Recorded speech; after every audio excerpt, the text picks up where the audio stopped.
Hello everyone, एक बार फिर से स्वागत है आपका मैग्नेट विंस हिंदी मीडियम चैनल पर। मैं राहुल गौतम आज आपके लिए लेके आया हूं मोस्ट इंपॉर्टेंट क्वेश्चन का पार्ट 2। यहां पे हम देख रहे हैं मुख्य प्रश्न जो परीक्षा में आ सकते हैं या इन प्रश्नों के माध्यम से हम चैप्टर को रिवीजन टाइप में भी कवर कर सकते हैं, मतलब कि क्वेश्चन आंसर फॉर्मेट में भी चैप्टर को किया जा सकता है।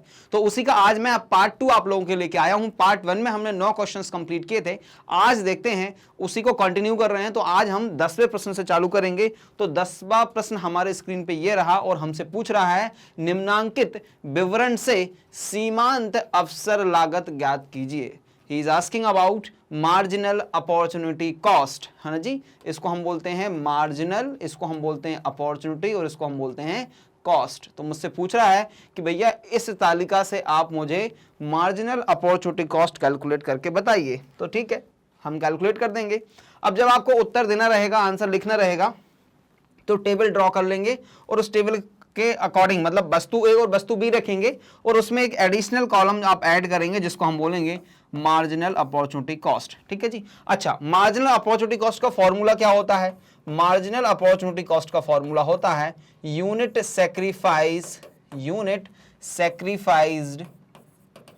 Upon unit gain.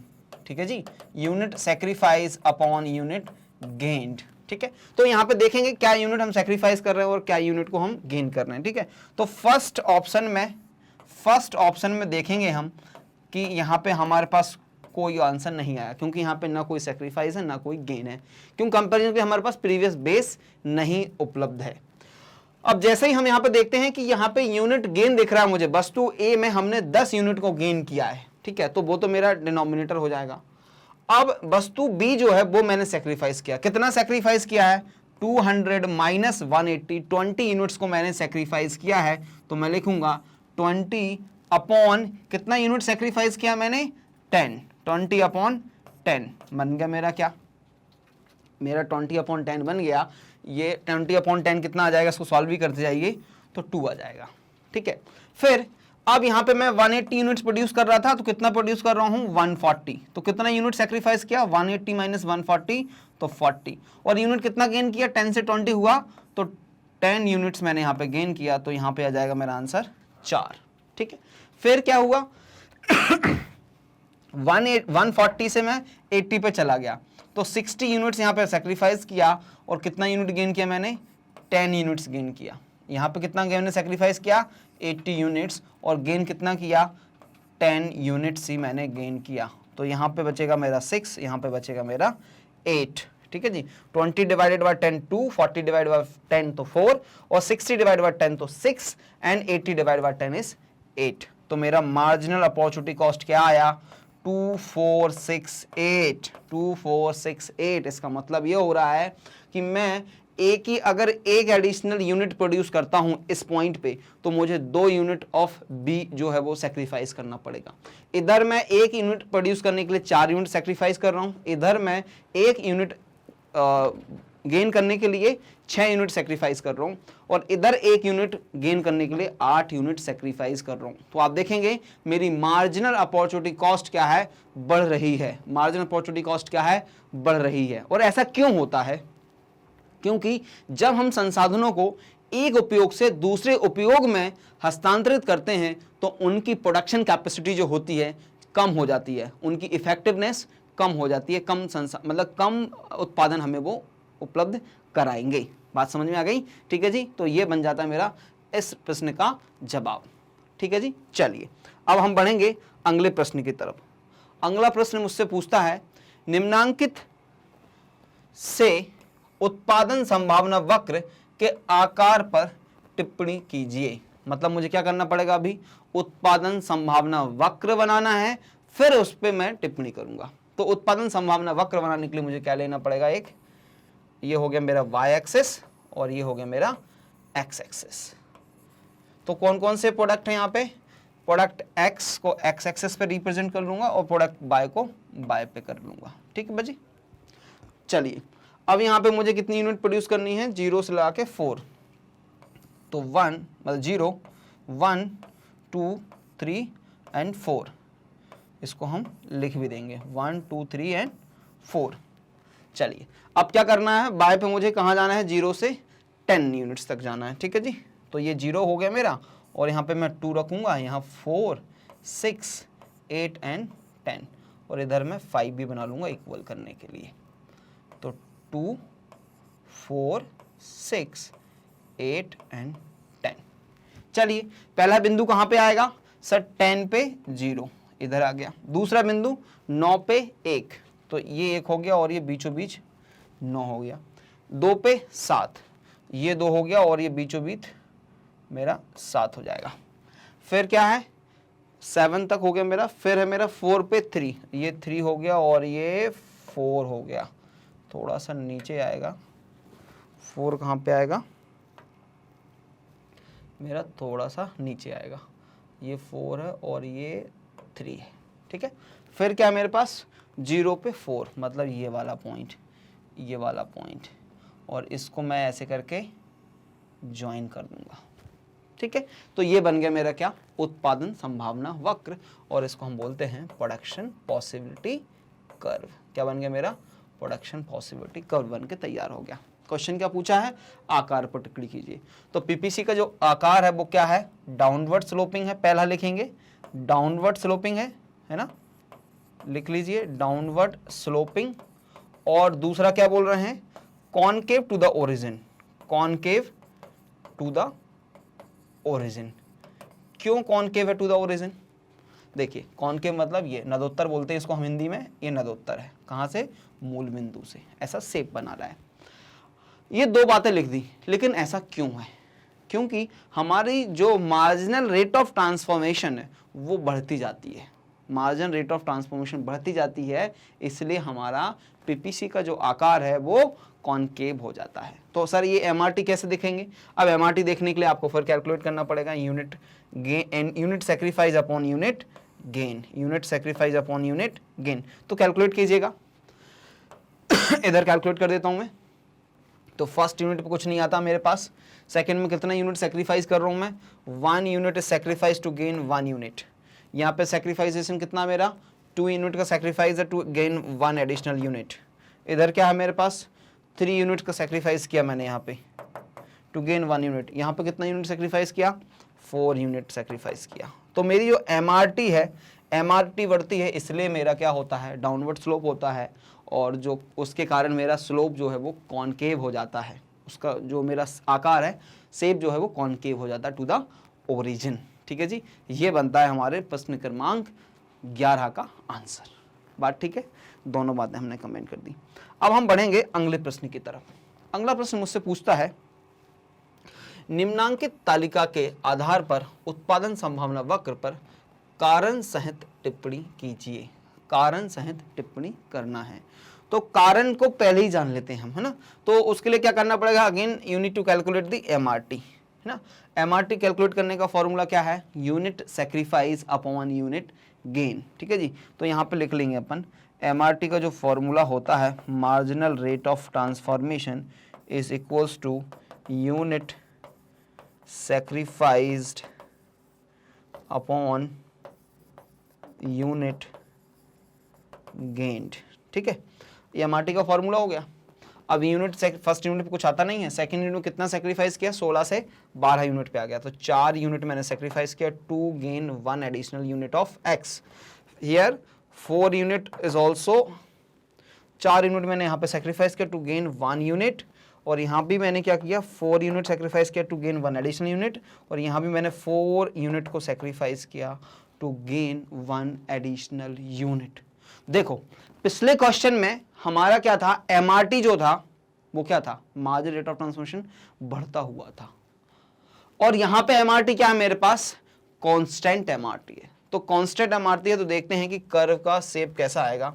तो कर्व बना लेंगे हम यहाँ पे, ये मैंने एक्स एक्सिस बनाया और ये मैंने वाई एक्सिस बनाया, और यहाँ मुझे 1 to 4 और यहाँ पे 0 to 16, तो 0 तो ये हो गया, ये मेरा x कमोडिटी है और ये मेरा y कमोडिटी है, 1 2 3 एंड 4, और यहाँ पे 4 8 12 एंड 16, 4 8 12 एंड 16, और यहाँ पे 1 2 3 4।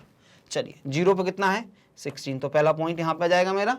सेकंड पॉइंट क्या बोलता है मुझे 12 पे 1, ये हो गया 12 और ये हो गया मेरा 1, 12 1। फिर क्या है मेरा 8 और 8 के साथ क्या है 2, 8 के साथ क्या है 2। फिर क्या है 4 के साथ 3 है और 0 के साथ 4 है। तो देखिए कर्व कैसा बन रहा है तो डाउनवर्ड स्लोपिंग, लेकिन कॉनकेव नहीं बन रहा है, स्ट्रेट लाइन बन रहा है। क्यों स्ट्रेट लाइन बन रहा है? क्योंकि सर यहाँ पे मेरे साथ क्या है MRT जो है मेरा margin rate of transformation constant है, इसलिए इसका क्या बन रहा है स्ट्रेट लाइन बन रहा है ना। इसमें कोई कॉनकेव या कॉन्वेक्स मेरे पास कर्व नहीं बन रहा है। ठीक है, तो क्वेश्चन क्या पूछा है, कारण से टिप्पणी कीजिए। कारण हमने क्या बताया कि जो मार्जिन रेट ऑफ ट्रांसफॉर्मेशन है सर वो कांस्टेंट है, मतलब कि मुझे एडिशनल यूनिट ऑफ एक्स को गेन करने के लिए कहीं तक भी जाऊंगा हमेशा मुझे बाय की 4 यूनिट ही सेक्रीफाइस करनी है to gain 1 more unit of X. बात समझ में आई? इसलिए हमारा ये आंसर बन जाता है। अब बढ़ेंगे अगले प्रश्न की तरफ। अगला प्रश्न मेरे पास है, उत्पादन संभावना वक्र क्या है? उदाहरण सहित समझाइए कि यह बाएं से दाएं नीचे की ओर झुकी हुई क्यों होती है। तो उत्पादन संभावना वक्र पे फिर से क्वेश्चन आया मेरे पास। उत्पादन संभावना वक्र क्या होता है कि सर मेरे पास with the given level of resources and technology क्या पॉसिबिलिटी है कि मैं कितना प्रोडक्शन कर सकता हूं, उसको जब हम कर्व पे डाल देते हैं उन पॉसिबिलिटीज़ को, तो उसको हम उत्पादन संभावना वक्र कहते हैं। और ये झुकी हुई क्यों होती है उसका भी कारण समझेंगे। तो चलिए आंसर कैसे लिखना देखते हैं। उत्पादन संभावना वक्र यह स्पष्ट करती है कि यदि किसी समय विशेष में साधनों की मात्रा स्थिर है, ठीक है, जो हमारे संसाधन है वो कांस्टेंट होना चाहिए, क्योंकि साधन यदि बढ़ेंगे या कम होंगे तो प्रोडक्शन में भी फर्क आएगा, और उनका पूर्ण उपयोग हो रहा हो, तथा एक अर्थव्यवस्था केवल 2 वस्तुओं एक्स बाय का उत्पादन कर रही हैं, तो एक्स की अधिक मात्रा उत्पन्न करने के लिए आशय यह है कि बाय के उत्पादन के साधनों को कम करना पड़ेगा और बाय के उत्पादन की मात्रा को घटाना पड़ेगा। देखा अभी हमने पिछले एग्जाम्पल में भी देखा था कि बाय की मात्रा को कम करना पड़ता है यदि हमें एडिशनल एक्स को बनाना है, और ये वाई से वर्सा भी हो जाएगा कि जब हम वाई को प्रोडक्शन को बढ़ाना है तो एक्स की मात्रा को कम करना पड़ेगा। इसी प्रकार वाई की अधिक मात्रा उत्पन्न करने का आशय यह है कि एक्स की उत्पादन मात्रा को घटाना पड़ेगा। एक्स वस्तु कितनी मात्रा तथा वाई वस्तु कितनी मात्रा का उत्पादन किया जाए, इसका अर्थ है कि समाज को चुनाव करना पड़ेगा, है ना। चुनाव करना पड़ेगा तो हमारे पास ऑप्शंस अवेलेबल होते हैं। सैमुअल्सन के शब्दों में एक उत्पादन संभावना वक्र चुनावों की सूची को बताता है। एक उत्पादन संभावना वक्र 2 वस्तुओं एक्स बाय के उन सभी संयोगों को बताती है जिनका अधिकतम उत्पादन एक समाज के लिए संभव है, जबकि साधनों की मात्रा स्थिर हो और उनका पूर्ण प्रयोग हो रहा हो। उत्पादन की तकनीकी स्थिति दी हुई है ना, क्योंकि उत्पादन की तकनीकी स्थिति में परिवर्तन आएगा या संसाधनों में परिवर्तन आएगा तो उत्पादन संभावना वक्र में भी परिवर्तन आएगा, हमेशा याद रखिए इस बात को। उत्पादन संभावना वक्र एक वस्तु की अधिकतम मात्रा को बताती है जो कि दूसरी वस्तु के उत्पादन की प्रत्येक संभाव्य मात्रा के साथ उत्पादित की जा सकती है, जबकि साधनों की मात्रा स्थिर हो और उनका पूर्ण प्रयोग हो रहा हो तथा उत्पादन की तकनीकी स्थिति दी हुई हो। ये 3 हमने डेफिनेशन देखी जो कि विभिन्न अर्थशास्त्रियों के द्वारा दी गई थी।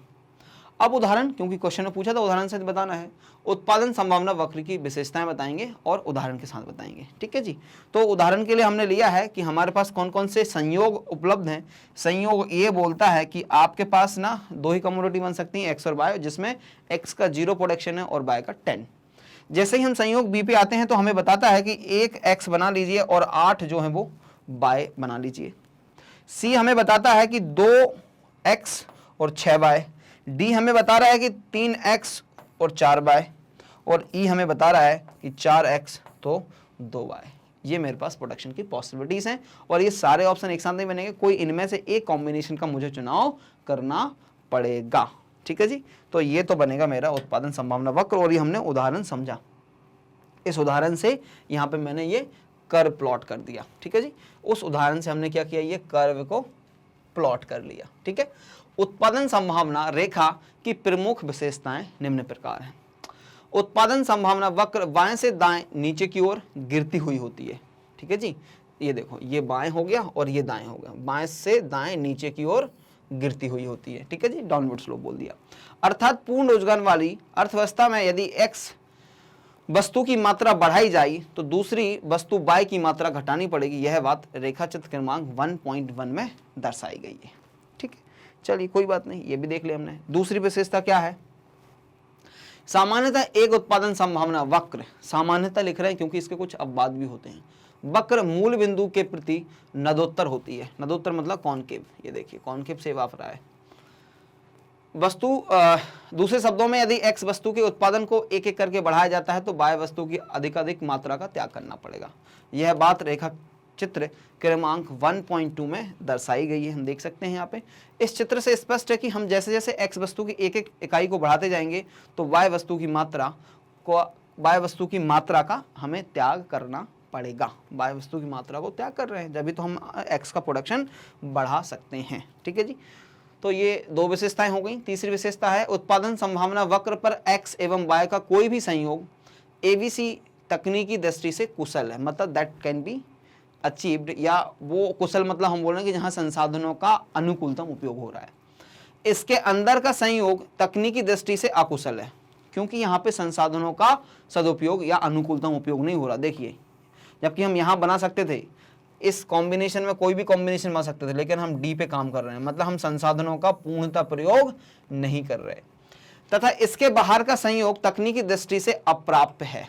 ठीक है जी, ये अप्राप्य है क्योंकि हमारे पास यहाँ पे संसाधन और तकनीक नहीं है कि मैं इस बिंदु पे प्रोडक्शन करूं, ये इस बिंदु के बाहर चला जाएगा। तो ये तो प्राप्य है और ये भी प्राप्य है, लेकिन इसके बाहर का कोई कॉम्बिनेशन जो होता है वो अप्राप्य है, मतलब जिसको बनाया नहीं जा सकता क्योंकि उतने संसाधन या तकनीक हमारे पास मौजूद नहीं है। उत्पादन संभावना वक्र पर विभिन्न संयोगों में से उचित संयोग का चुनाव समाज नैतिक मूल्यों के आधार पर करेगा। ठीक है, इस पे हम बाद में बात करेंगे। जब हम अर्थव्यवस्था की समस्याओं का समाधान कर रहे होंगे तब हम बात करेंगे। नैतिक मूल्य तो एक हमारे लिए ड्राइविंग फोर्स है, इसके अलावा भी और फैक्टर्स होते हैं जिनको ध्यान में रखा जाता है जब हम संसाधनों के उपयोग का चुनाव करेंगे। ठीक है, चलिए आगे बढ़ेंगे। अपवाद, तो अभी तो हमने पढ़ा कि ये कॉनकेव होता है, डाउनवर्ड स्लोपिंग होता है, लेकिन कुछ ही स्थितियां ऐसी हैं जहां पर उत्पादन संभावना वक्र नदोत्तर नहीं होती है। नदोत्तर मतलब कि कॉनकेव नहीं होती। सर देखो, आपने बताया था कि उत्पादन संभावना वक्र जो है वो इस प्रकार बनना चाहिए, ऐसे बनना चाहिए, लेकिन यहाँ तो मेरा उत्पादन संभावना वक्र इस प्रकार बना हुआ है। क्यों बना हुआ है, जरा इसको हम चेक करते हैं। निम्न दशाओं में उत्पादन संभावना वक्र नदोत्तर नहीं होती जब दो संयुक्त वस्तुएं स्थिर अनुपातों में ही प्रयोग की जा सके। यह बात रेखाचित्र क्रमांक 1.4 में स्पष्ट की गई है। ये मेरा 1.4 है। यहाँ पे एबीसी उत्पादन संभावना बिंदु x एवं y वस्तुओं की निश्चित प्रदाओं को व्यक्त करते हैं। इसमें दोनों ही वस्तुओं की इकाइयां लगातार बढ़ रही हैं। ऐसा नहीं हो रहा कि एक का प्रोडक्शन बढ़ाने से दूसरे का प्रोडक्शन कम हो जाए। यहाँ तो एक का प्रोडक्शन बढ़ा रहे हैं तो दूसरे का प्रोडक्शन भी बढ़ रहा है। मतलब मैं यहाँ पे x1 y1 पे ऑपरेट कर रहा था, x और y एक एक बना रहा था तो a आया। जैसे ही मैं x का 2 बना रहा हूँ तो y का भी 2 बना पा रहा हूँ, x का 3 बना रहा हूँ तो y का भी 3 बना पा रहा हूँ। इसलिए ऐसी स्थिति में उत्पादन संभावना वक्र जो है वो कॉनकेव नहीं होगा, नदोत्तर नहीं होगा, डाउनवर्ड स्लोपिंग नहीं होगा, अपवर्ड स्लोपिंग होगा। ये पहली स्थिति थी। इसके अलावा एक स्थिति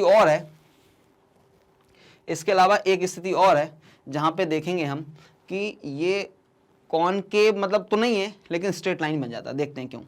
जब दोनों वस्तुएं पूर्ण स्थानपन्न हों तो उत्पादन संभावना वक्र सरल रेखाएं होंगी। ठीक है जी, यह बात रेखाचित्र क्रमांक 1.5 में स्पष्ट की गई है।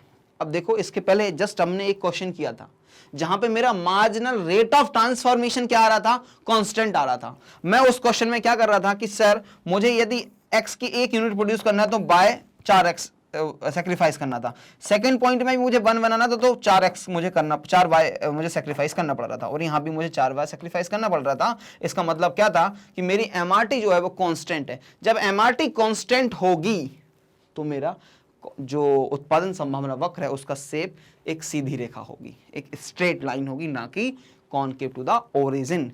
और इसका मतलब क्या हुआ? इसका मतलब यह हुआ कि जो संसाधन है वो x को बनाने में और y को बनाने में समान रूप से सक्षम है। मतलब कि एक ऐसा टीचर जो अर्थशास्त्र भी पढ़ाता है उत्पादकता के साथ, जिस उत्पादकता के साथ वो बिजनेस स्टडीज को भी पढ़ा सकता है, तो उसका उत्पादन संभावना वक्र जो होगा वो एक सीधी रेखा में आएगा, ना कि नदोत्तर होगा मूल बिंदु के। ठीक है जी, तो ये थी हमारी क्या, उत्पादन संभावना वक्र के अपवाद। ठीक है, तो उत्पादन संभावना वक्र के बारे में पूछा तो इसलिए हमने पूरा डिटेल एक्सप्लेनेशन किया, हमने उदाहरण भी लिया और हमने उत्पादन संभावना वक्र को भी बनाया। ये आपका लघु उत्तरीय प्रश्न बनता है।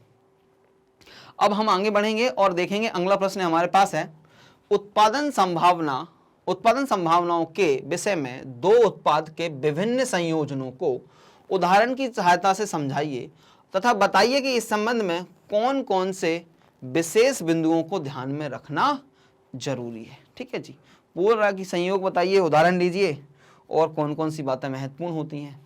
तो ठीक है, ये हमने क्या ले लिया, उदाहरण तालिका द्वारा स्पष्टीकरण पूछ रहा है तो उदाहरण तालिका द्वारा स्पष्टीकरण दे देंगे। उत्पादन संभावना वक्र को समझने के पूर्व उत्पादन संभावना तालिका को ध्यान में रखना आवश्यक है, जो कि निम्न प्रकार है। ठीक है जी, तो इसको ध्यान रखेंगे। हम क्या बोल रहे हैं, हमारे पास कितने ऑप्शंस हैं, 5 ऑप्शंस हैं, A B C D E, और ए ऑप्शन बोल रहा है कि 0 के साथ क्या बनेगा, 12y बनेगा, 0x 12y, फिर मेरे पास बनेगा 1x 11y, फिर बनेगा 2x 9y, 3x 6y और 4x 0y।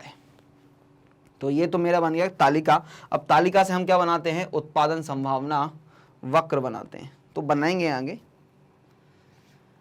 मान लिया जाए कि अर्थव्यवस्था X उपभोक्ता वस्तु तथा Y पूंजीगत वस्तु का उत्पादन कर रही है। चूंकि कुल साधन सीमित हैं, अतः कुल उत्पादन सीमित ही होगा। देश में अर्थव्यवस्था पूर्ण रोजगार के स्तर पर कार्य कर रही है, अतः X वस्तु की उत्पादन मात्रा में वृद्धि का आशय है कि Y वस्तु के उत्पादन से साधनों को हटाकर उसकी उत्पादन की मात्रा में कमी करनी होगी। तो देखो, पहली इंपॉर्टेंट बात यहाँ पे हाईलाइट हो गई, क्या कि जो हमारी अर्थव्यवस्था है वो पूर्ण रोजगार पर काम कर रही है। पूर्ण रोजगार पर काम कर रही मतलब कि जितने भी संसाधन हैं उनका हम पूर्ण रूप से दोहन कर रहे हैं। कोई भी संसाधन जो है वो अनयूटिलाइज या अंडर यूटिलाइज्ड नहीं है। ठीक है जी, तो ये पहली इंपॉर्टेंट बात है जो हमसे बोला था कि बताइए कौन सी बात ध्यान रखनी है। दूसरे शब्दों में, उपभोक्ता वस्तु के उत्पादन में वृद्धि करने पर पूंजीगत वस्तु में कमी करनी होगी। पूंजीगत वस्तु के उत्पादन में वृद्धि करने का आशय है कि उपभोक्ता वस्तु में कमी करनी होगी। उत्पादन संभावना वक्र की तालिका तथा में ABCDE दो वस्तुओं X तथा Y के संयोगों की विभिन्न संभावना या विकल्पों को दर्शाया गया है। ठीक है जी, ए से ई की ओर चलने का अभिप्राय यह है कि अर्थव्यवस्था में उपभोक्ता वस्तुओं की उत्पादन की मात्रा में वृद्धि हो रही है तथा ऐसा करने के लिए पूंजीगत वस्तुओं के उत्पादन की मात्रा में कमी की जा रही है।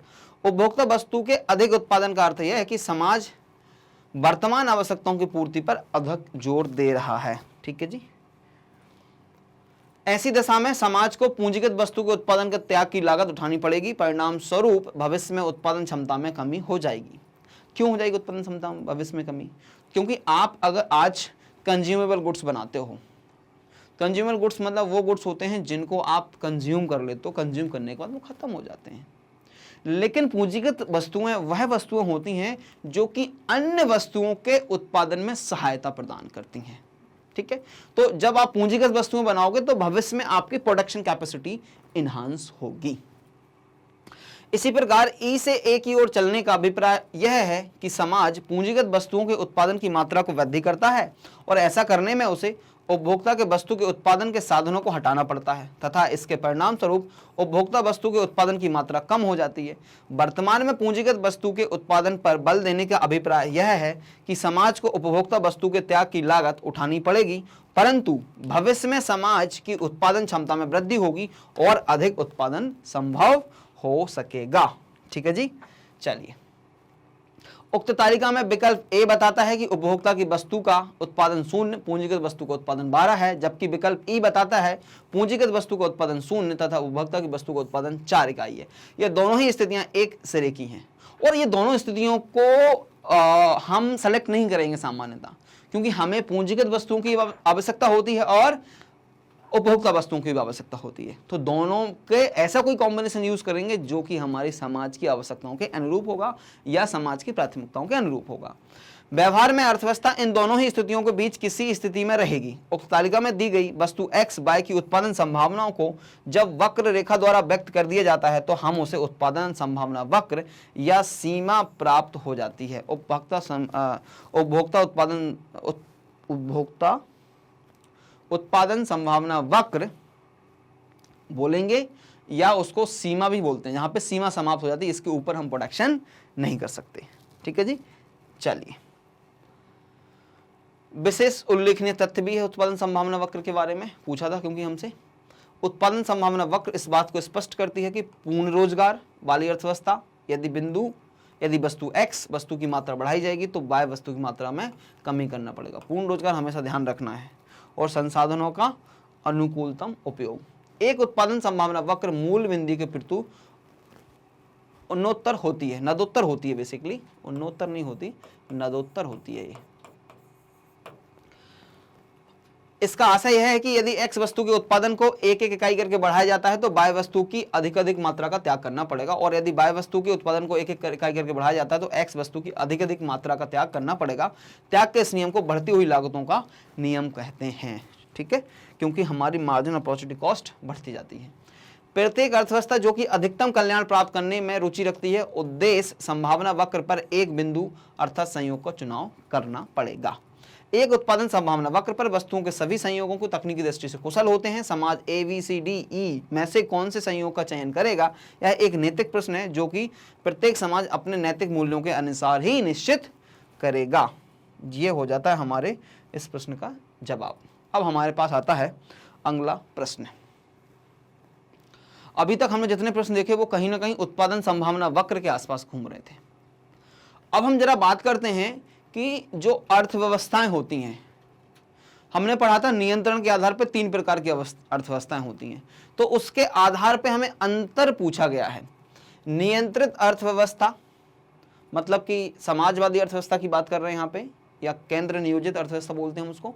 स्वतंत्र अर्थव्यवस्था मतलब बाजार अर्थव्यवस्था या पूंजीवादी अर्थव्यवस्था की बात हो रही है। और मिश्रित मतलब इन दोनों का कॉम्बिनेशन अर्थव्यवस्था। मिश्रित अर्थव्यवस्था में अंतर समझाइए। अंतर समझाने के लिए मैं आपको बार बार एक ही चीज़ बोलूँगा कि आप ना टेबल बनाइए, तालिका बनाइए। तालिका में आपके पास कॉलम कौन कौन से होने चाहिए? एक होना चाहिए सीरियल नंबर, दूसरा होना चाहिए अंतर के बिंदु या अंतर के आधार, उसके बाद जिनमें डिफरेंस पूछा है उनके कॉलम होना जरूरी है, जैसे कि आप यहाँ पे देख सकते हैं जो मैंने टेबल बनाई है, तालिका बनाई है। तो आपका आंसर भी आंसर कॉपी में इसी प्रकार लिखना है। तो चलिए पहला डिफरेंस हम पढ़ेंगे, आर्थिक क्रियाओं पर नियंत्रण। तो जो नियंत्रित अर्थव्यवस्था है उसमें आर्थिक क्रियाओं पर नियंत्रण किसका होगा? केंद्र सरकार का होगा। स्वतंत्र बाजार अर्थव्यवस्था में आर्थिक क्रियाओं पर नियंत्रण किसका होगा? बाजार की शक्तियों का होगा। बाजार डिसाइड करेगा, पूंजीपति डिसाइड करेंगे कि हमें क्या बनाना है, कितना बनाना है, कैसे बनाना है और किसके लिए बनाना है। मिश्रित अर्थव्यवस्था जो है आर्थिक क्रियाओं पे बाजार की शक्तियों का और सरकार का, दोनों का ही पार्शियली नियंत्रण रहेगा। मतलब कुछ हिस्सा जो है वो नियंत्रण में रहेगा, कुछ हिस्सा जो है वो बाजार के नियंत्रण में, कुछ हिस्सा सरकार के नियंत्रण। तो दोनों को ही हमें संयोग यहां पर देखने को मिलेगा। अब हम बढ़ेंगे अगले अंतर के बिंदु की तरफ। अगला अंतर का बिंदु हमारे पास है आर्थिक निर्णय। अब हमें देखना है कि नियंत्रित अर्थव्यवस्था में और स्वतंत्र अर्थव्यवस्था और मिश्रित अर्थव्यवस्था में किस प्रकार जो है। दूसरा अंतर में हमें देखना है कि अंतर के आधार में लिखा हुआ आर्थिक निर्णय। ठीक है, तो आर्थिक निर्णय हमें देखना है कि नियंत्रित अर्थव्यवस्था में आर्थिक निर्णय कौन लेगा या निर्णय कैसे लिए जाएंगे।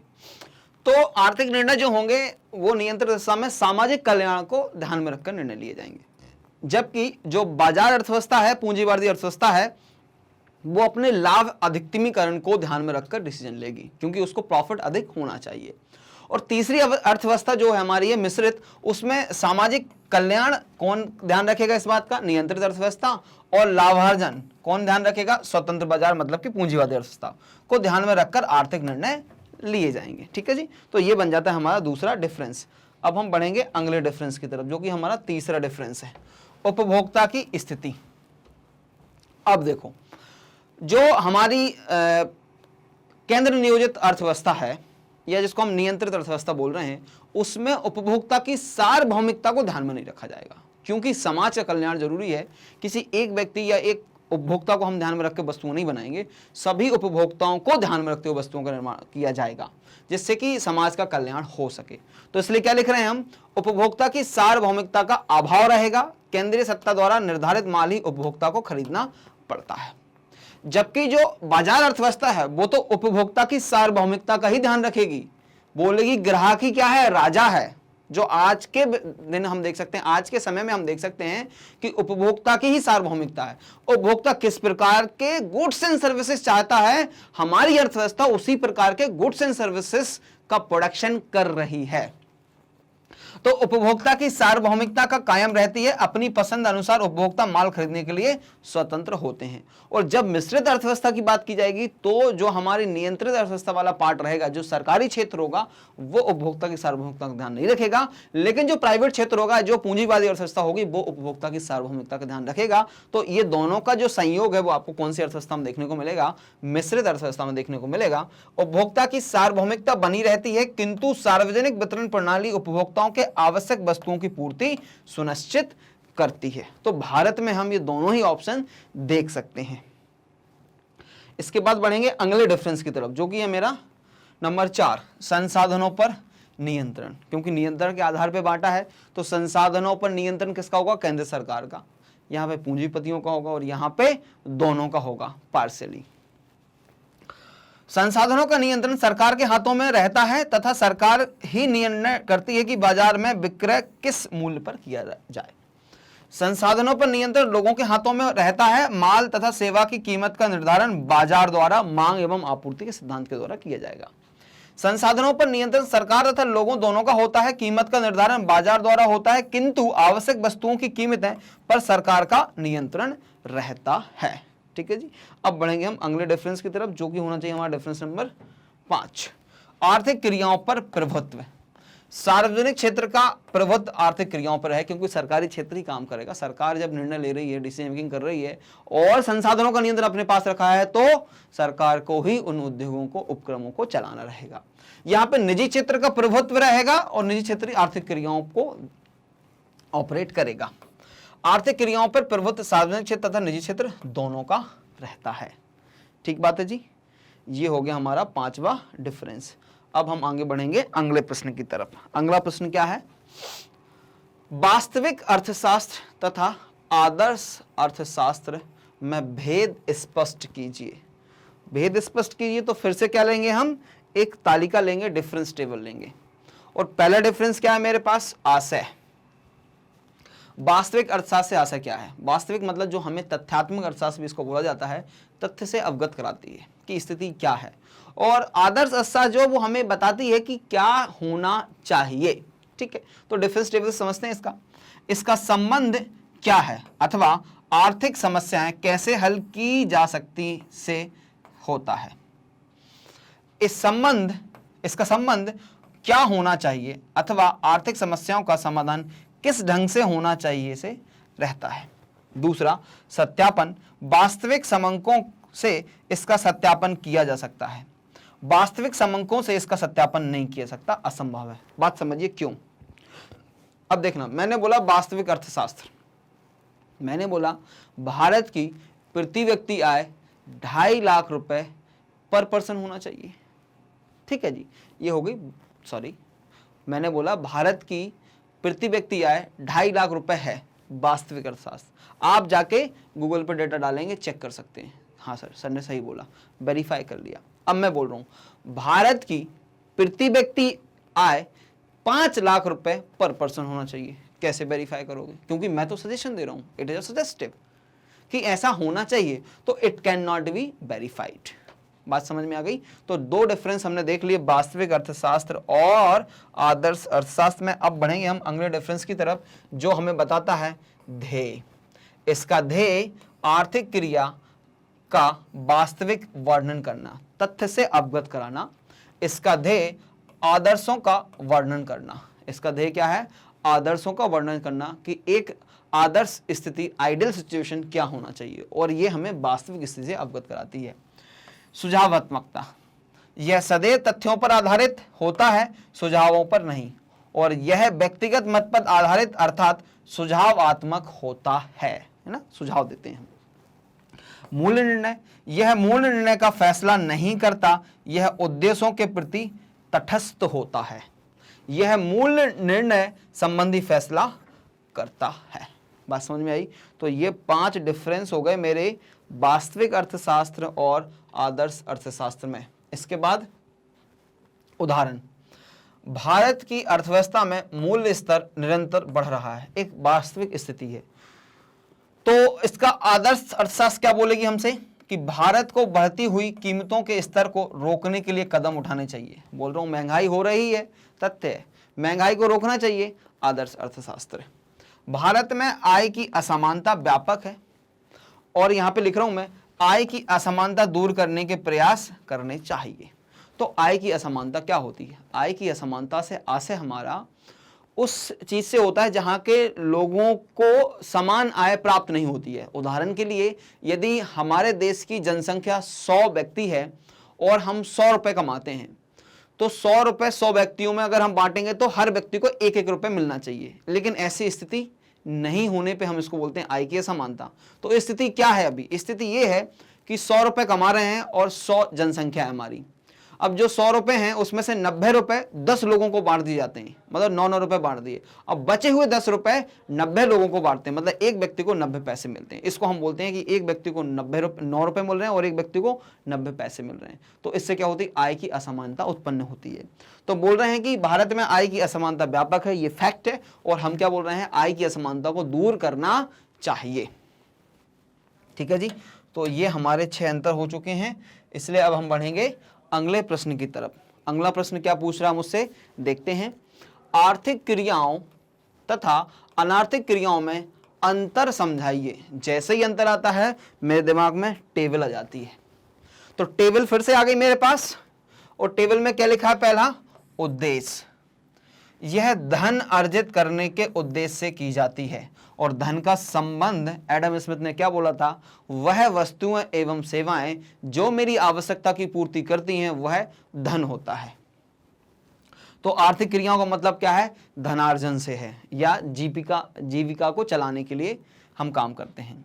अनार्थिक क्रियाओं का जो अर्थ होता है या उद्देश्य होता है, यह देश प्रेम, सेवा, स्वास्थ्य लाभ एवं स्नेह प्रेम के वशीभूत की जाती हैं। धन अर्जित करना इनका उद्देश्य नहीं होता। पूर्ति, इन क्रियाओं से मनुष्य की आवश्यकताओं की पूर्ति होती है। इनसे मनुष्य की इच्छाओं अथवा भावनाओं की पूर्ति होती है।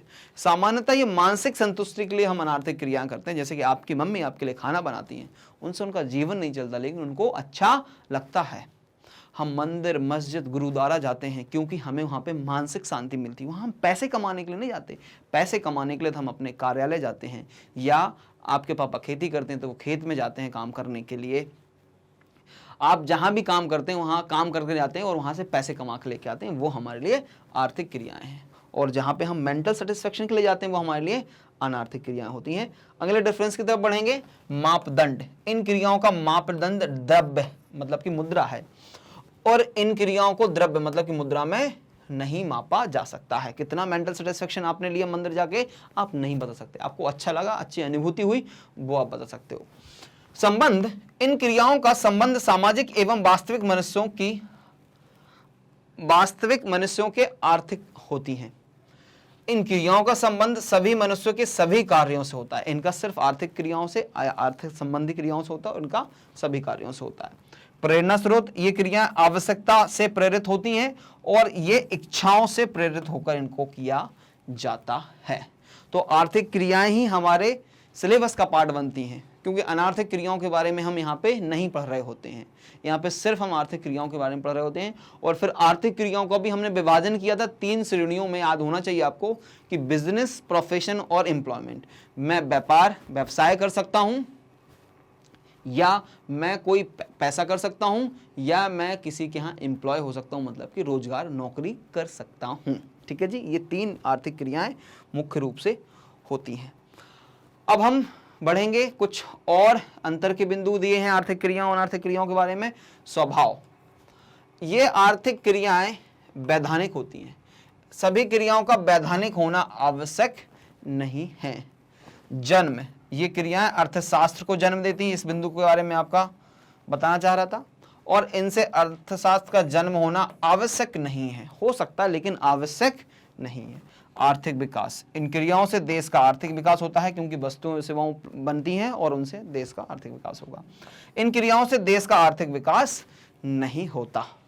व्यक्तिगत विकास हो सकता है, आपको अच्छा लगता है, मानसिक संतुष्टि जरूर मिल सकती है, तो अनार्थिक क्रियाएं भी आपको अपने जीवन में करना चाहिए। जैसे कि आप खेल कूद के लिए जाते हैं, उससे आपको अच्छा लगता है। अनिवार्यता, आर्थिक प्रगति के लिए ये क्रियाएं अनिवार्य होती हैं और ये क्रियाएं भावनात्मक होती हैं, इन्हें अनिवार्य नहीं कहा जा सकता है। क्षेत्र, इनका क्षेत्र व्यापक होता है और इनका क्षेत्र भी व्यापक होगा नहीं, इनका क्षेत्र जो होगा वो संकुचित होगा, इनका क्षेत्र व्यापक होगा। यहाँ पे कर लीजिए आप, इनका क्षेत्र जो है वो संकुचित होगा। बात समझ में आई? इनका क्षेत्र क्या होगा? संकुचित होगा। अब हम बढ़ेंगे अगले प्रश्न की तरफ। क्या है अगला प्रश्न? व्यष्टि अर्थशास्त्र तथा समष्टि अर्थशास्त्र की पारस्परिक निर्भरता को समझाइए। वाह, शानदार, बहुत अच्छा प्रश्न है ये। तो हम जब व्यष्टि पढ़ रहे होते तो व्यष्टि का व्याख्यान करते हैं और समष्टि पढ़ते हैं, समष्टि के बारे में बातें करते रहते हैं। लेकिन ये समझना बहुत जरूरी है कि व्यष्टि अर्थशास्त्र और समष्टि अर्थशास्त्र एक दूसरे के ऊपर तो निर्भर हैं, लेकिन वो किस प्रकार निर्भर हैं वो जानेंगे इस क्वेश्चन के आंसर के माध्यम से। तो व्यष्टि तथा समष्टि अर्थशास्त्र की पारस्परिक निर्भरता। व्यष्टि अर्थशास्त्र व समष्टि अर्थशास्त्र की आर्थिक विश्लेषण की अलग अलग शाखाएं हैं, इनका क्षेत्र भी भिन्न भिन्न है, किंतु वास्तव में आर्थिक विश्लेषण की ये दोनों शाखाएं एक दूसरे के विरोधी नहीं हैं, वरन पूरक हैं। दोनों एक दूसरे पर निर्भर हैं, एक की सीमाएं व दोष दूसरे की सीमाएं तथा दोष से दूर हो जाते हैं। आर्थिक विश्लेषण की इन दोनों शाखाओं की पारस्परिक निर्भरता निम्नांकित तथ्यों से स्पष्ट हो जाती है और हम अगली स्लाइड पर देखेंगे कि वो क्या तथ्य हैं। पहला तथ्य, समष्टि आर्थिक विश्लेषण में व्यष्टि आर्थिक विश्लेषण की क्या आवश्यकता है, मतलब कि समष्टि किस प्रकार व्यष्टि के ऊपर निर्भर है, जानेंगे। समष्टि अर्थशास्त्र का व्यष्टि अर्थशास्त्र से घनिष्ठ संबंध है, अर्थात समष्टि के लिए व्यष्टि अर्थशास्त्र की आवश्यकताएं निम्न कारणों से होती हैं। क्या कारण है, जानेंगे। पहला कारण है, संपूर्ण अर्थव्यवस्था को समझने तथा उसके संबंध में नीतियों का निर्धारण करने के लिए व्यक्तिगत इकाइयों के संयोगों का अध्ययन जरूरी है। जब तक हम व्यक्तिगत इकाइयों को सही जानकारी प्राप्त नहीं कर लेते, तब तक समष्टि आर्थिक निष्कर्ष सही नहीं होंगे। उदाहरण के लिए, यदि मुझे राष्ट्रीय आय की गणना करना है तो मुझे पहले प्रति व्यक्ति आय को समझना पड़ेगा, मुझे पहले व्यक्तियों की आय को गणना करनी पड़ेगी, और व्यक्तियों की आय की गणना को जब मैं कंसोलिडेट कर दूंगा, योग कर दूंगा, तो मुझे राष्ट्रीय आय मिल जाएगी। यदि मेरे व्यक्तिगत आंकड़े सही नहीं है या व्यक्तिगत आय का मैंने गणना नहीं की है, तो राष्ट्रीय आय की गणना करना मेरे लिए मुश्किल हो जाएगा। बात समझ में आई? इसलिए कहा जाता है कि व्यष्टि अर्थशास्त्र समष्टि अर्थशास्त्र की आधारशिला है, बेस है, फाउंडेशन है। उदाहरण के लिए, जिस प्रकार व्यक्तियों के मेल से समाज बनता है, उसी प्रकार फर्मों के मेल से उद्योग बनता है। अब फर्म जो है वो व्यष्टि है, उद्योग जो है वो समष्टि है। उद्योगों के मेल से अर्थव्यवस्था का निर्माण होता है।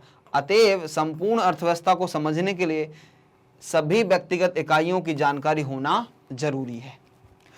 ठीक है जी, तो ये कारण हमें समझ में आया। दूसरा कारण, अर्थव्यवस्था की सही जानकारी के लिए जिन सिद्धांतों का ज्ञान आवश्यक है, जो व्यक्तियों, परिवारों तथा फर्मों के व्यवहार पर प्रभाव डालते हैं। मतलब व्यष्टि अर्थशास्त्र में पढ़ते हैं हम ये चीजें। जब तक हमें उन सिद्धांतों का ज्ञान नहीं हो तो व्यक्तियों, परिवारों व फर्मों के व्यवहार पर प्रभाव डालते हैं, तब तक अर्थव्यवस्था की सही जानकारी प्राप्त होना संभव नहीं है। ये दूसरा कारण है। इसके बाद हमारे पास तीसरा कारण है, मांग तथा उत्पादन के सही विश्लेषण की आवश्यकता। यदि समाज द्वारा वस्तुओं की मांग बढ़ाई जा रही है तो सामान्यतः यह कहा जाएगा कि फर्म उत्पादन बढ़ाएंगी, किंतु जिन फर्मों को उत्पादन लागत बढ़ रही है, उन फर्मों के लिए ऊंची कीमतों पर उत्पाद को बढ़ाना आसान नहीं होगा। इसी प्रकार आय बढ़ जाने से कुछ वस्तुओं की मांग बढ़ जाती है तो कुछ की मांग घट जाती है ना। जैसे कि आपने इसके पहले क्या करते थे, साइकिल चलाते थे, लेकिन अब आपकी आय बढ़ गई तो आप क्या खरीदोगे, मोटरसाइकिल खरीद लोगे, बाइक खरीद लोगे। तो क्या होगा, बाइक की तो डिमांड बढ़ गई क्योंकि आपकी आय बढ़ी, लेकिन साइकिल की डिमांड कम हो जाएगी। उदाहरण के लिए, कम आय वाले लोग साइकिल की मांग करते थे, अब उनकी आय बढ़ जाने से साइकिल की तुलना में स्कूटर की मांग बढ़ जाती है। ऐसी स्थिति में साइकिल का उत्पादन घटेगा और स्कूटर का उत्पादन बढ़ेगा। ये माइक्रो से हमने मैक्रो समझा। माइक्रो से मैक्रो समझा, अब क्या समझेंगे? व्यष्टि आर्थिक विश्लेषण में समष्टि आर्थिक विश्लेषण की आवश्यकता। व्यष्टि अर्थशास्त्र को पढ़ने के लिए, समझने के लिए हमें समष्टि की जरूरत क्यों होती है, या किस प्रकार व्यष्टि अर्थशास्त्र समष्टि अर्थशास्त्र के ऊपर निर्भर है, जानेंगे। जिस प्रकार समष्टि आर्थिक विश्लेषणों में व्यष्टि आर्थिक विश्लेषण की सहायक होती है, उसी प्रकार व्यष्टि आर्थिक विश्लेषण में समष्टि आर्थिक विश्लेषण की भी आवश्यकता होगी। क्यों होगी, कैसे होगी, जानेंगे हम अगली स्लाइड में। साधनों के पारिश्रमिक के निर्धारण की समस्या। अब साधनों के पारिश्रमिक क्या होते हैं? अब साधन तो सबसे पहले हम बात करते हैं भूमि। भूमि एक साधन है हमारे पास, पूंजी, श्रम और उद्यमी, मतलब कि उद्यमिता या साहसी भी बोलते हैं इसको हम। तो भूमि का पारिश्रमिक क्या होता है? किराया। और पूंजी का पारिश्रमिक क्या होता है? ब्याज। श्रम का पारिश्रमिक होता है वेतन। और उद्यमी का पारिश्रमिक होता है लाभ। अब बोल रहे हैं कि ये कैसे निर्धारित किया जाएगा। ये तो होगा साधन, और साधन के पारिश्रमिक कैसे हम इसको निर्धारित करेंगे। प्रायः एक व्यक्तिगत उत्पादन के लिए सामने यह समस्या होती है कि वह साधनों के पारिश्रमिक का निर्धारण कैसे करे। एक उत्पादक अपने साधनों के पारिश्रमिक का निर्धारण अपनी फर्म की सामर्थ्य के अनुसार नहीं कर सकता। उसे इसके लिए अन्य संबंधित बातों का भी ध्यान में रखना होगा। मतलब ऐसे समझिए, यदि फर्म ए है और उसकी सामर्थ्य यह है कि वो एक व्यक्ति को 1000 रुपए पर डे दे सकती है, ये उसका सामर्थ्य है। लेकिन जब उन्होंने बाजार में विश्लेषण किया कि सामान्यतः बाजार में जो उद्योग होते हैं वो एक दिन का कितना रुपए देते हैं? 500 रुपए देते हैं। बताइए क्या करेगा? आप ये वाला ऑप्शन चूज करेंगे कि ये वाला करेंगे? इसके उलट भी हो सकता है कि फर्म की जो सामर्थ्य है वो 100 रुपए है, लेकिन बाजार मूल्य कितना है? 500 रुपए है। तो ये व्यक्ति आपको मिलेगा ही नहीं काम करने के लिए, है ना। तो कहां से आंकड़ा लिया आपने? समष्टि अर्थशास्त्र से आपने डेटा लिया, समष्टि अर्थशास्त्र की आपको जरूरत पड़ गई। उदाहरण के लिए, एक फर्म साधनों के पारिश्रमिक का संबंध अन्य स्थानीय फर्मों के साधनों के पारिश्रमिक से संबंध रखता है। यही नहीं, व्यक्तिगत फर्म के साधनों के पारिश्रमिक पर समूची अर्थव्यवस्था में प्रचलित साधनों के पारिश्रमिक का भी प्रभाव पड़ता है। इस कारण समष्टि आर्थिक विश्लेषण की आवश्यकता व्यष्टि अर्थशास्त्र में होगी। ठीक है जी, चलिए, ये तो पहला कारण था। दूसरा कारण, विक्रय के निर्धारण की समस्या। हाँ, अब व्यक्तिगत फर्म थोड़ा निर्धारित कर सकती है, या व्यक्तिगत मांग से थोड़ा हम निर्धारित कर सकते हैं कि हमें कितना माल बेचना है। उसके लिए तो हमें समूचा या सामूहिक डेटा की जरूरत है कि बाजार में मांग की दशा क्या है, उसके अकॉर्डिंग मेरा क्या होगा, उसके अनुसार मेरा क्या होगा, उत्पादन होगा, या बाजार में मैं माल की सप्लाई करूंगा। पहले तो बनाने की समस्या, उसका समाधान समष्टि से मिला। अब बेचने की समस्या, उसका समाधान भी समष्टि से मिलेगा।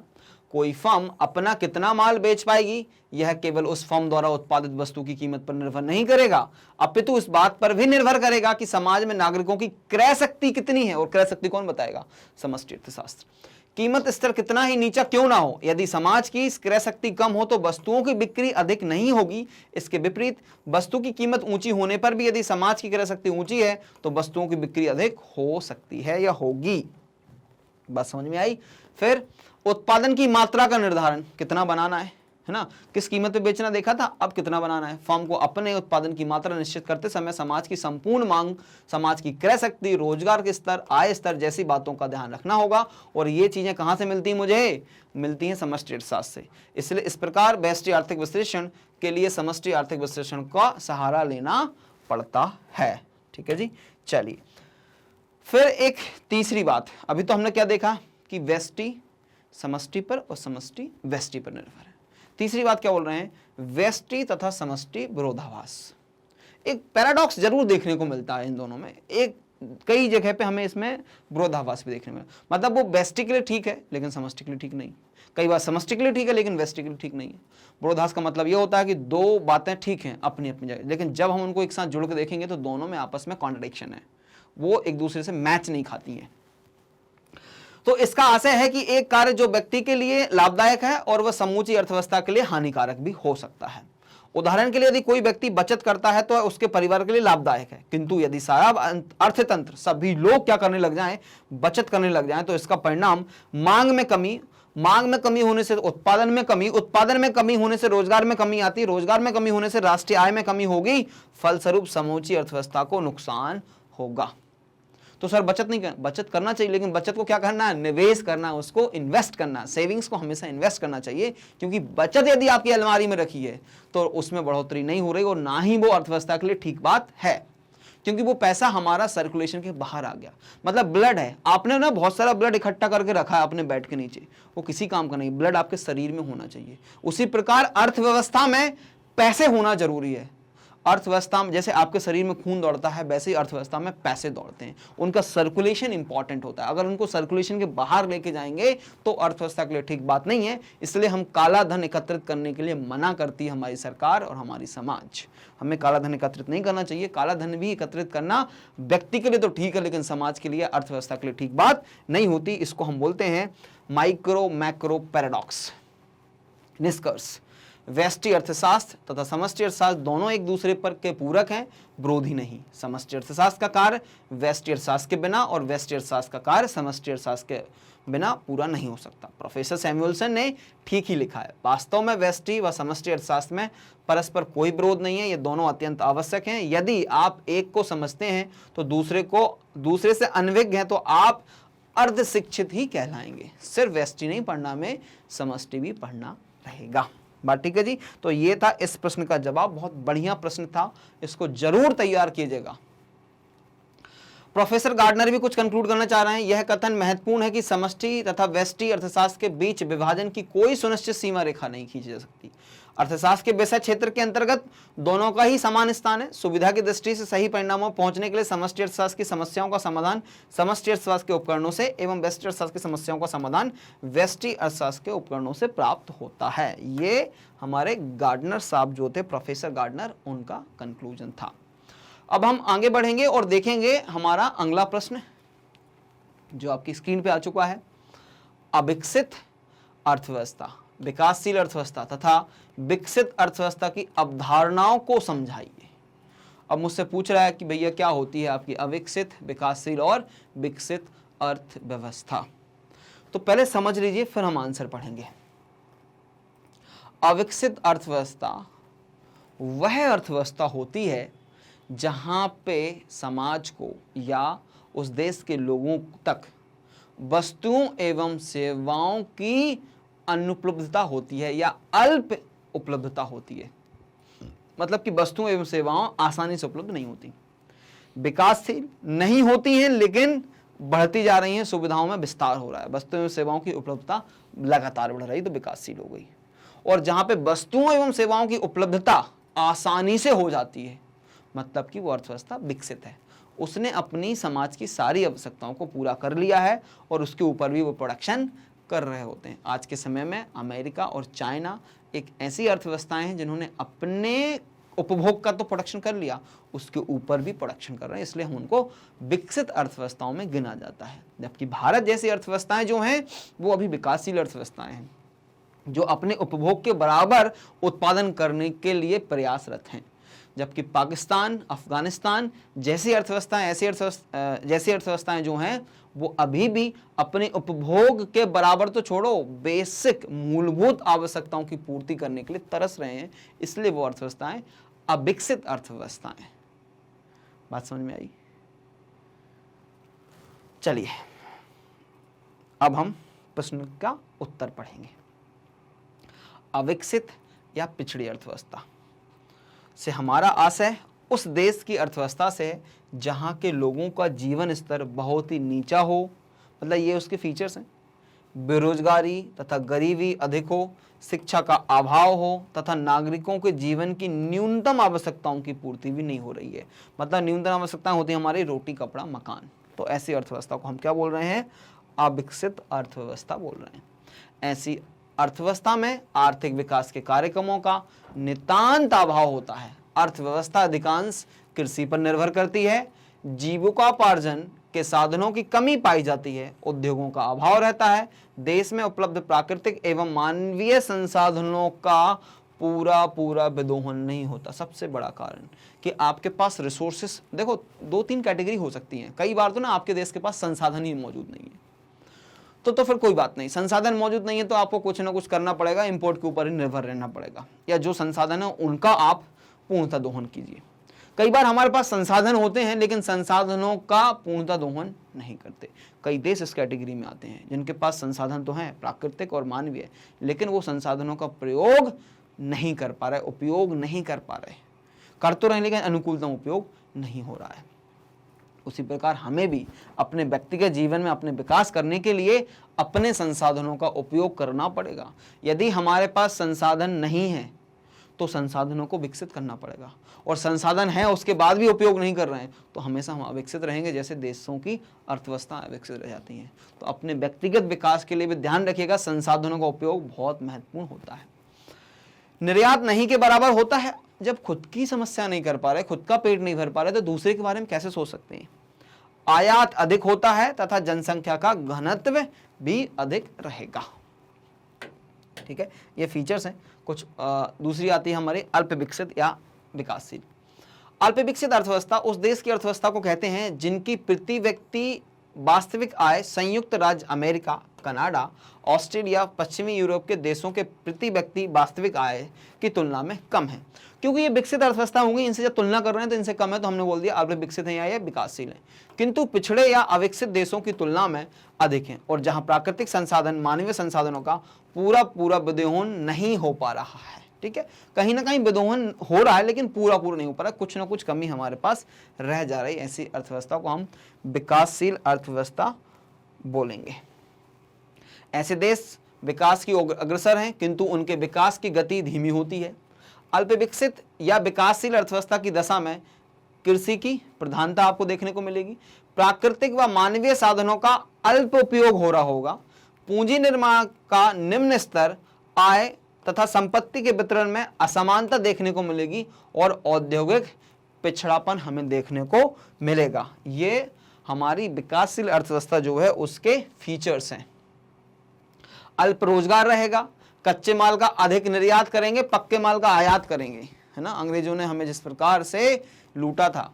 बैंकिंग सुविधाएं अपर्याप्त होंगी, जन्म व मृत्यु दर ऊंची होगी, जनाधिक होगा, अकुशल श्रम का बाहुल्य होगा, उत्पादन की पुरानी तकनीक इस्तेमाल कर रहे होंगे, और तकनीकी शिक्षा में कमी होगी। क्योंकि ये सब पूरा कर लेंगे तो कहीं ना कहीं हम प्रोडक्शन को बढ़ा सकते हैं। क्षेत्रीय असंतुलन और गरीबी आदि बातें पाई जाती हैं। भारत की अर्थव्यवस्था इसी श्रेणी में आती है। ठीक है, अब हम कंटिन्यू करेंगे और देखेंगे विकसित अर्थव्यवस्था के बारे में कि विकसित अर्थव्यवस्था क्या होती है। विकसित अर्थव्यवस्था क्या होती है हम जान रहे हैं। विकसित या उन्नत अर्थव्यवस्था का आशय ऐसे देश की अर्थव्यवस्था से जो अपने नागरिकों की भोजन, कपड़ा, मकान, मतलब रोटी कपड़ा मकान आदि की आवश्यकताओं को सरलता से पूरा कर सकते हैं, जहां गरीबी बेरोजगारी नियंत्रित होती है, नहीं होती तो नहीं बोल सकते, जहां प्रति व्यक्ति वास्तविक आय अधिक होती है, लोगों का जीवन स्तर उन्नत होता है, सामान्य एवं तकनीकी शिक्षा का काफी विकास हो चुका रहता है, और औद्योगिक विकास जो है वो प्रचुर मात्रा में पाया जाता है। तो सब अच्छे फीचर्स हमें विकसित अर्थव्यवस्था में देखने को मिलते हैं। पूंजी निर्माण की गति तेज होती है, पक्के माल का निर्यात तथा कच्चे माल का आयात, देखो अपोजिट कर रहे हैं, विकासशील में उल्टा होता था। उत्पादन की नवीन टेक्नोलॉजी का उपयोग कर रहे हैं, विकासशील पुरानी कर रहा था। आय तथा संपत्ति के वितरण में असमानता नहीं होती, कम होती है। कुशल श्रम शक्ति का बाहुल्य होता है तथा जनसंख्या नियंत्रित होती है। तो जो विकासशील अर्थव्यवस्था थी उसके फीचर को अपोजिट कर दीजिए, बन जाते हैं विकसित अर्थव्यवस्था के फीचर्स। विश्व बैंक विकास रिपोर्ट ने एक चीज और बताई थी कि इसके आधार पर भी आप वर्गीकरण कर सकते हो कि विकसित, अविकसित और विकासशील का। प्रति व्यक्ति सकल राष्ट्रीय आय के आधार पर इन्हें निम्न वर्गों में विभक्त किया जा सकता है, निम्न आय वाले, मध्यम आय वाले और उच्च आय वाले देश। इस प्रकार का वर्गीकरण भी हम एक कर सकते हैं। अब हम बढ़ेंगे अगले प्रश्न की तरफ, और अगला प्रश्न हमसे पूछ रहा है पूंजीवादी तथा समाजवादी अर्थव्यवस्था में केंद्रीय समस्याओं के समाधान की विवेचना कीजिए। पूंजीवादी तथा समाजवादी अर्थव्यवस्था में किस प्रकार समस्याओं का समाधान होता है, तो इसको भी हम जानेंगे एक तालिका के माध्यम से, क्योंकि कंपैरेटिव हमें ज्यादा समझ में आएगा। तो पूंजीवादी अर्थव्यवस्था है हमारे पास इधर, और इधर हमारे पास समाजवादी अर्थव्यवस्था। पहली समस्या, क्या बनाना है और कितना बनाना है। ठीक है, तो उत्पादन की गुणवत्ता का निर्णय समाज द्वारा प्राथमिकता के आधार पर लिया जाएगा, है ना, जिससे कि समाज को क्या पसंद है। ठीक है, क्योंकि समाज को जो पसंद है वो बनाएंगे, उससे हमारा प्रॉफिट ज़्यादा हो सकता है, इसलिए इस प्रकार निर्णय लेगी। जबकि समाजवादी अर्थव्यवस्था उत्पादन की गुणवत्ता का निर्णय सरकार द्वारा केंद्रीय नियोजन सत्ता के माध्यम से लिया जाएगा, कि केंद्रीय जो हमारी सत्ता है वो क्या चाहती है, जिससे कि लोगों का, समाज का कल्याण हो सके। दूसरा, उपभोक्ता की सार्वभौमिकता प्राप्त है, इसलिए उपभोक्ता वर्ग की प्राथमिकता एवं पसंद के आधार पर उत्पादक उत्पादन की प्रकृति का निर्णय करेंगे। पूंजीगत माल तथा उपभोक्ता माल का भाग कुल जनसंख्या के लिए केंद्रीय नियोजन सत्ता द्वारा निर्धारित किया जाएगा। जो माल उपभोक्ता नहीं चाहते उसका उत्पादन नहीं करेंगे, लेकिन इसमें करना पड़ेगा। ठीक है जी, चलो, तो ये हो गई हमारी पहली समस्या का समाधान दोनों ही अर्थव्यवस्था में। दूसरी समस्या है कैसे उत्पादन किया जाए। ठीक है, तो उत्पादन लागत यथासंभव न्यूनतम रखना, कम से कम रखना चाहेगा, तभी तो प्रॉफिट बढ़ेगा। सस्ते संसाधनों का उपयोग ज़्यादा से ज़्यादा करना चाहेगा, कोई भी टेक्नोलॉजी, कोई फर्क नहीं पड़ता, जो किफ़ायती होगी, कम पैसे लगेंगे। निम्नांकित के बारे में निर्णय सरकार द्वारा लिए जाएंगे, संसाधनों का अनुकूलतम उपयोग हो सके और यथावत न्यूनतम लागत का ध्यान यहाँ भी रखा जाएगा। ठीक है, तो ये हो गई हमारी दूसरी समस्या का समाधान। अब हम बढ़ेंगे दूसरी समस्या के बारे में। कुछ और चीज़ें हैं जिनको ध्यान रखना पड़ेगा। पूंजी की तुलना में श्रम की पूर्ति अधिक हो, श्रम प्रधान तकनीक का उपयोग करना। पूंजी श्रम से सस्ती हो तो पूंजी प्रधान तकनीक का उपयोग करना, तभी तो कॉस्ट कम होगी। तकनीक के चयन में मूल तंत्र भी सहायक होता है, कि प्राइसिंग क्या है, टेक्नोलॉजी अगर सस्ती पड़ेगी तो हम उसको अडॉप्ट कर लेंगे। अधिक मात्रा में उत्पादन चाहिए, संसाधनों का आवंटन न्यूनतम इनपुट और अधिकतम आउटपुट के प्रमाण पे होगा, मतलब कि एफिशिएंसी होना चाहिए। भिन्न भिन्न क्षेत्रों के कार्य के अनुभव आधार पर संसाधनों का आवंटन करना पड़ेगा। अब था ये दूसरी समस्याओं का समाधान। अब आएगा हमारे पास तीसरी समस्या, जो है किसके लिए उत्पादन किया जाए, वितरण संबंधी भूमिका। आय के वितरण में मूल्य तंत्र द्वारा समानता दी जाएगी, मांग व पूर्ति शक्तियों की निरंतर क्रिया प्रतिक्रिया होती है। ठीक है, तो डिमांड एंड सप्लाई के अकॉर्डिंग प्रोड्यूस कर दिया जाएगा, और जो ज़्यादा बनाएगा उसको ज़्यादा मिलेगा, जो मेहनत करेगा उसको पैसे मिलेंगे, ऐसा इनका मानना है। किसके लिए उत्पादन किया जाए, वितरण संबंधी भूमिका यहाँ पे देखना पड़ेगा। उत्पादन का वितरण सारे समाज के कल्याण को ध्यान में रखकर किया जाएगा, जिससे सामाजिक न्याय, कार्य क्षमता, सरकार द्वारा निर्धारित न्यूनतम मजदूरी, न्याय संगत एवं उचित वितरण प्रणाली आदि को ध्यान में रखकर किया जाएगा। ठीक है, फिर यहां पे हमारा ये महत्वपूर्ण प्रश्न खत्म हो जाते हैं। एक महत्वपूर्ण सूचना है, और इस बात को आप जानते भी हैं कि मैग्नेट ब्रेन्स जो है वो आपको निःशुल्क शिक्षा उपलब्ध कराता है। इसी श्रृंखला में हम सीबीएसई एवं स्टेट बोर्ड के लिए सभी विषय पे सब्जेक्ट वाइज वीडियोस उपलब्ध होते हैं। तो अपने मित्रों को, अपने भाइयों एवं बहनों को हमारे चैनल को सब्सक्राइब करने के लिए कहिएगा, और इस सुविधा का लाभ उठाने के लिए कहिएगा। मैग्नेट ब्रेन्स हिंदी मीडियम के साथ जुड़े रहने के लिए आपका बहुत बहुत धन्यवाद।